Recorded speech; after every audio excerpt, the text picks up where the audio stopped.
Salut les crypto lovers, c'est Wiltemer et c'est le petit journal du crypto. Alors aujourd'hui nous avons un market cap qui est à 1016 milliards de dollars. On a le Bitcoin qui perd 0,79% à 34 326 dollars. On a Ethereum qui est à 1375 dollars, il gagne 3,99% et 9,65% en 7 jours, c'est plutôt bien.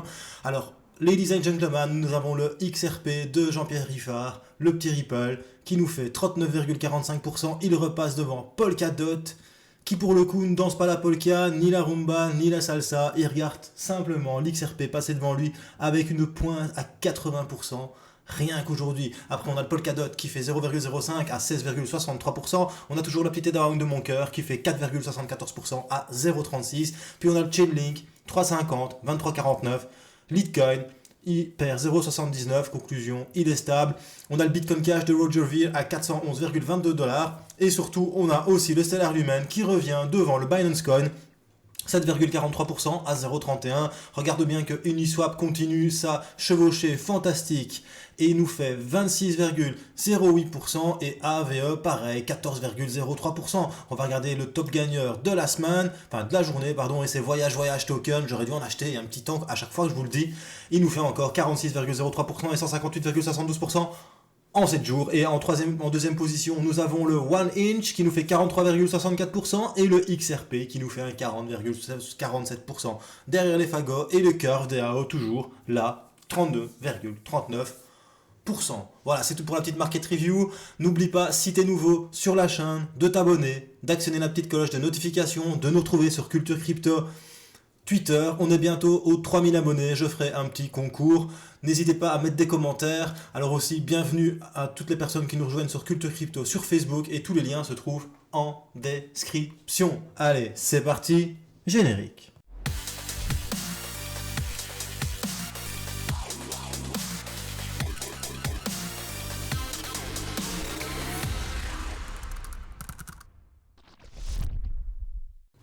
Alors il y a news du jour, c'est Crypto Potato qui nous en parle, c'est le prix du XRP grimpe de 80% suite à la réponse de Ripple aux accusations de la SEC.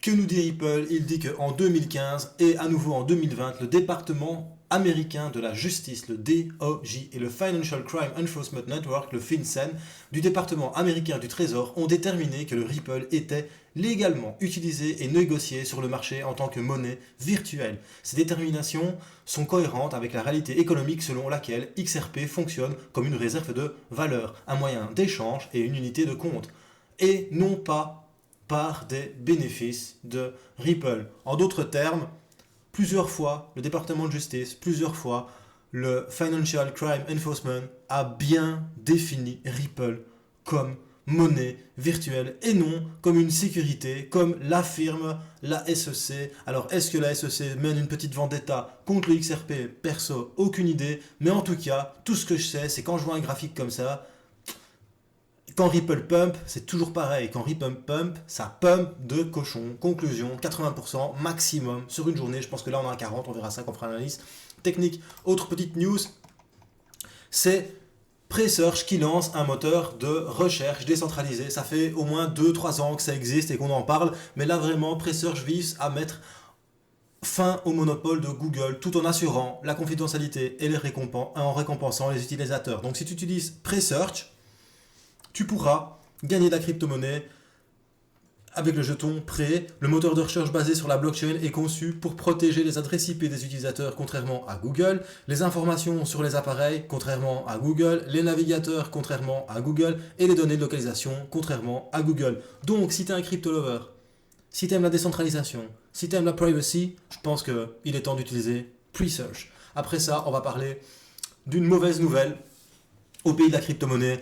Encore une fois, le législateur indien présente un nouveau projet de loi visant à interdire les crypto-monnaies privées. Qu'est-ce qu'on entend par les crypto-monnaies privées? Des crypto-monnaies qui n'appartiennent pas à l'État. Et pourquoi ils veulent faire ça? Parce qu'ils vont lancer leurs crypto-monnaies publiques, donc d'État. Le problème, c'est que ce nouveau projet de loi va être soumis à la législation indienne et surtout, ça vient suite aux décisions qui entoure une réglementation mondiale autour des crypto-monnaies. Alors, quid? Est-ce que le monde politique va vouloir nous barrer le chemin et nous interdire nos chères crypto-monnaies, franchement, c'est comme si tu mettais les gens en prison sans leur demander leur avis et sans leur dire pourquoi. Parce que pour moi, le Bitcoin, c'est choose freedom, c'est choisis ta liberté. Conclusion, on va encore essayer de nous obliger à utiliser les monnaies fiat qu'on peut imprimer en veux-tu, en voilà, et à dévaluer notre épargne pour que les gros cochons de Wall Street et les gros cochons politiques puissent continuer à s'engraisser librement et manger du beurre et manger du gras et manger tout ce que tu veux, et que toi par contre tu manges des racines et rien d'autre. Voilà. Alors ça, c'était un petit biais d'humeur sur ça. J'espère que ça va pas arriver en Inde, que la crypto-monnaie va être interdite, parce qu'en Inde, tu as quand même 1,4 ou 3 milliards de personnes. C'est quand même une grosse part du gâteau du marché. On se rappelle en 2017 ce qui s'est passé quand la Chine a interdit les crypto-monnaies, le trading de crypto-monnaies, pardon. Ça a fait mal au marché. Donc ici, on va voir ce qui va se passer en Inde. Voilà. Allez, après les petites news, on passe à l'analyse technique du jour. L'analyse technique du jour, c'est le Bitcoin. Tu vois que le Bitcoin, maintenant, il est dans un flag qui descend, et que pour l'instant, on est en train de surfer sur cette tendance haussière ici. Tu vois que hier, ça a pumpé, mais qu'on s'est arrêté pile poil sur cette ligne. Conclusion, ça a rechuté, mais tu vois qu'on fait quand même des bas de plus en plus haut. On est toujours en train de grappiller, peut-être jusqu'à arriver à un instant X. C'est l'instant X. Voilà, hop, je l'ai placé. Alors, peut-être on va arriver jusque là, à 38 000 $. Encore une fois, n'oublie pas, je ne suis pas analyste technique, je ne suis pas conseiller financier, c'est pas mon taf. Je fais vite des petites analyses techniques comme ça, mais ça fait quand même 12 ans que je trade. Voilà, alors soit on est dans ce flag, ou soit on est quand même, dans ce petit... Voilà, ici, on est peut-être sorti aussi, voilà, ici, de ce petit fanion. Et du coup, on est peut-être en train de réussir à faire un breakout ici de cette résistance. Encore une fois, on verra ce qui va se passer ce week-end, parce que le week-end, bien évidemment, c'est souvent la croix et la bannière. Non, je rigole. Le week-end, c'est souvent le pump du Bitcoin ou le dump du Bitcoin. Après, tu as Ethereum qui est plutôt sympa, toujours dans son petit canal qui, comme tu vois, a encore disparu. Je sais pas ce qui se passe avec le canal ici. Ah bah il est là. Je sais pas pourquoi il disparaît. Voilà, c'est pareil. Hop, pour ceux qui ont compris. Ceux qui n'ont pas compris, c'est pas grave. Voilà, tu fais ça. Et tu vois qu'on est vraiment dans ce petit canal.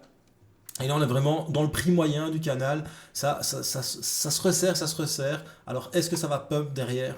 Encore une fois, je pense que le week-end nous dira. Après, regarde ça, XRP, magnifique. Il nous a fait une de ses mèches à 0,51. Ça fait longtemps que je ne l'ai pas vu à ce prix-là. Ça fait très longtemps que je ne l'ai pas vu à ce prix-là d'ailleurs. Et il est déjà en train de corriger derrière. Conclusion, pump and dump ou pas, encore une fois, tout ça c'est compliqué de savoir. Il faut vraiment analyser le marché, l'offre, la demande. Bien évidemment qu'il peut y avoir un pump and dump derrière, mais faites attention quand vous rentrez dans un coin, on ne monte pas l'Everest en commençant par le haut, on commence par le bas à monter l'Everest. Conclusion, on achète bas pour revendre haut et on n'achète pas haut pour revendre bas. Voilà, c'était Will Tamer pour le petit journal du crypto. Si t'as bien aimé, n'hésite pas à mettre un petit pouce bleu. Si t'as pas aimé, mets-le quand même. Mets ton petit pouce rouge. Je vous demande de mettre plein de commentaires. Partagez un maximum les vidéos de la chaîne pour qu'on puisse créer une grosse communauté. Et surtout, n'oublie pas, choose life, choose freedom et choose Bitcoin. Peace les bros.